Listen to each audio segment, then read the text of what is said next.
Well, Jim Redman, you're fondly remembered here in the Isle of Man for your 6 wins, 3 250s and 3 350s back to back. Quite a record, and one that is remembered fondly by your many fans. Thanks, Geoff. Yeah, it's always good to come back to the Isle of Man and to a day like today where the people that remember us, old fogies, are out there. Come and see us. You know, we're old enough to remember the time when racing was dangerous and sex was safe. It's all changed around now. No, you came first with, I think, the Nortons, didn't you? And that would be the late 50s, would it? Yeah, 1958 and 59 I rode my own bikes, and 1960 actually, and then I got a ride for Honda at the Dutch TT, which of course was the end of June, so it was just after the Isle of Man. And then for that year they invited us one race at a time, so I raced my Nortons and the Hondas whenever I was invited, which fortunately for me, once I got the ride at Assen and I managed to get a decent place, I never failed to be invited. It was a great company to work for, wasn't it? And you took a more active role than just riding. Yeah, well, they made me team manager. You know, we weren't very organised in that department, and Honda said they had no one to do it, and I said, yes, you do. I'll do it as well. You know, and it wasn't team manager. It was looking after the riders and the entries and organising the start money and stuff like that. So I did that whilst Ike-san organised the mechanics and who worked on which bike and so on and so forth. You know. It was a big team in those days, though, wasn't it, in the mid-60s? It was a big team compared to the 60s, but compared to today, when they arrived with such much better equipment. We had 5 little Honda buses with about 5 bikes in each. And we worked in the long grass like the privateers and had less equipment than even the poorest privateer today has more. So you look on with envy at Valentino Rossi's setup, do you? And yet when you have that little team in 5 or 6 years came home with 96 Grand Prix wins and 12 World Championships, we did okay, you know. But we did much better than some of these big teams today. But the European riders won most for Honda, didn't they, in the Grand Prix? The Japanese riders were never quite on the pace. No, in those days they were just new in the game, you know. And yet on the Yamahas, Fumio Ito really put the wind up here, didn't he? Yeah, sort of. He was quick, but he wasn't very consistent, you know. So he'd do a flying lap, but he wasn't a danger to when you beat you for the race. Okay, now the 350 Honda appeared to be your favourite, is that so, the 354? Well, you know, what can you say with a bike that took me to 4 World Championships? It was so reliable and such a good bike. Mike didn't like it when he came in the team. He said, how do you ride the thing, you know? And I said, well, it's your fault because you go so quick. I had to make a bike get Honda to make a bike that was lower and shorter and faster. And you had to sacrifice the handling, but you know, when you got Hayward to beat, you have to do something. You can't just try and outride him. That's a hell of a job, you know. He was on the 4-cylinder MV at the time. That was a bit unwieldy, wasn't it? You got the centre of gravity down. And I don't think it was unwieldy. I think it was a very good handling bike. And they sacrificed the handling for... They sacrificed the speed for handling. And so it was a heavier bike. And that's why he was a bit disenchanted with the Hondas when he first joined us, because he wasn't used to riding something that was lively and twitched a bit and all the rest of it, you know. He soon learned, though. Oh yeah, you know Michael. He hadn't a clue mechanically, but he could ride him, couldn't he? Yeah, best the world's ever seen, in my opinion. Now, you've written a book about your experiences, and it's one of the best I've ever read, really, because you tell it as it really was. Thanks, Geoff, yeah. How have you got on with sales of it all? Yeah, I've been very good. We've sold about 15,000 already, so it's and still going strong, you know. I've got the new video from Duke, and quite amazing. I was at the Thunder Sprint, and I sold as many books as I did videos, and I thought by now the book would be drying up, but I've been lucky. People have, quite a compliment, people have borrowed somebody's book and read it, and then they've wanted one of their own, so they've come and bought one, which is nice. It keeps the sales going. Well, you started with a difficult family beginning, didn't you? But you made your name to become one of the world's famous motorcycle road racing riders when it wasn't a very fashionable sport, but it became so, didn't it, with the glamour of the Japanese? That's right, yeah, and now with the sponsors coming in, you know, I really envy the riders, firstly for the bikes they ride, you know, they've got such good handling, brakes and tyres and things like that. It must be a pleasure, you know, to race a bike like that you can't really fault. And we thought our bikes were fantastic, but when you see how old-fashioned they are today, and the brakes, we didn't have brakes, you know, we thought we had brakes, but these guys have really got them. Well, it didn't stop Valentino Rossi casting his 5-cylinder Honda away this morning in the warming-up session, so you've still got to ride him, haven't you? Oh, yeah, you've got to stay on, that's a big thing. Okay, pleasure to talk to you again. Thanks, Geoff. Thank you. Thank you. Well, Frank Perris, I think we've got Sammy Miller with his Gilera replica there. You were never aboard a Gilera. I think my memories fondly more are with you with the work Suzukis. I was, but I was the last person to ever race a Gilera. At Brands Hatch, was it? At Brands Hatch, yeah. You went well on it too. I was going well on it until it failed before the finish. Would it have been a good bike for you to ride here? Yes, I've my sponsor, my Italian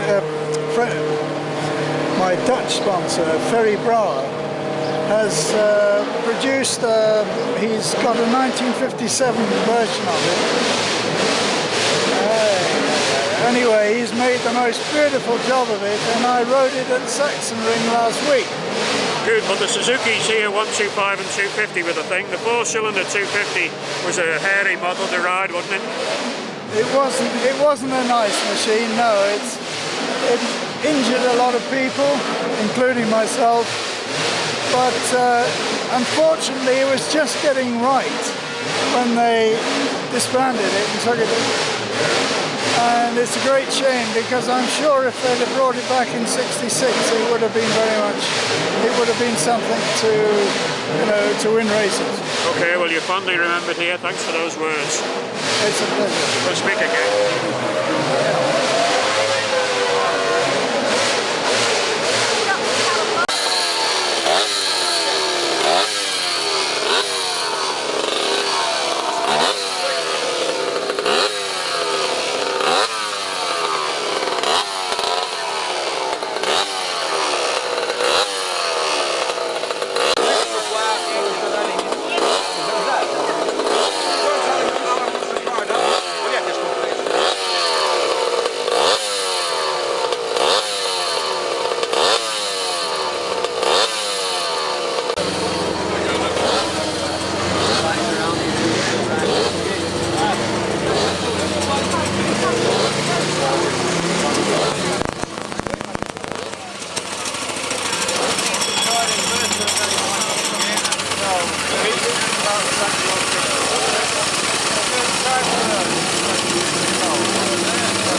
was on Nederland, remember?